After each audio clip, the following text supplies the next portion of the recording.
Modern warfare की history में 6 जून को कुछ अनप्रेसिडेंटेड हुआ। नोवा काकोव डैम, जिसे न्यूक्लियर अटैक झेलने के लिए बनाया गया था, उसे डिस्ट्रॉय कर दिया गया है। ये डैम पहले यूक्रेन का पार्ट था, लेकिन अब रशियन कंट्रोल टेरिटरी में है। और जहां दोनों कंट्रीज एक दूसरे पर ब्लेम कर रही हैं, वहीं कई एक्सपर्ट्स इसे वॉर क्राइम का दर्जा दे रहे हैं। Because article 56 of additional protocol of Geneva convention says कि वॉर टाइम में भी किसी मिलिट्री फैसिलिटी के ऐसे इंफ्रास्ट्रक्चर को टारगेट नहीं किया जा सकता जिससे डेंजरस फोर्सेस बाहर आए, जैसे dams, dykes and nuclear power stations.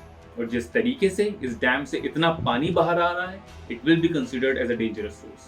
ये तरीका 16th सेंचुरी में इस्तेमाल किया जाता था, जब Spanish army and Dutch rebels एक दूसरे के एडवांसमेंट को रोकने के लिए डैम्स एंड डाइक्स को डिस्ट्रॉय करते थे। इस डैम को 1956 में निकिता क्रुश्चेव की लीडरशिप में कंप्लीट किया गया था और इसके दो पर्पस थे, पहला इरिगेशन और दूसरा इलेक्ट्रिसिटी जनरेशन। और जिस नाइपर रिवर पे डैम सिचुएटेड है, वो रशिया और यूक्रेन को सेपरेट करती है और यूरोप की 4th लार्जेस्ट रिवर है।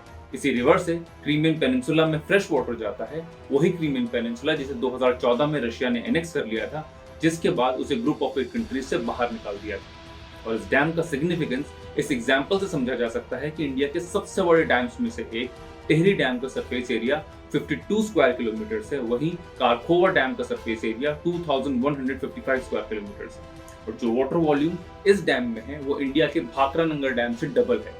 यही डैम यूरोपियन यूनियन के सबसे बड़े nuclear power plant Zaporizhzhia nuclear power plant के रिएक्टर्स को कूलिंग वाटर भी सप्लाई करता है। एक एस्टीमेट के मुताबिक लगभग 50,000 लोग इस इंसिडेंट के बाद डिस्प्लेस होंगे और पूरे ब्लैक सी पेनिनसुला में नेगेटिव इंपैक्ट पड़ेगा।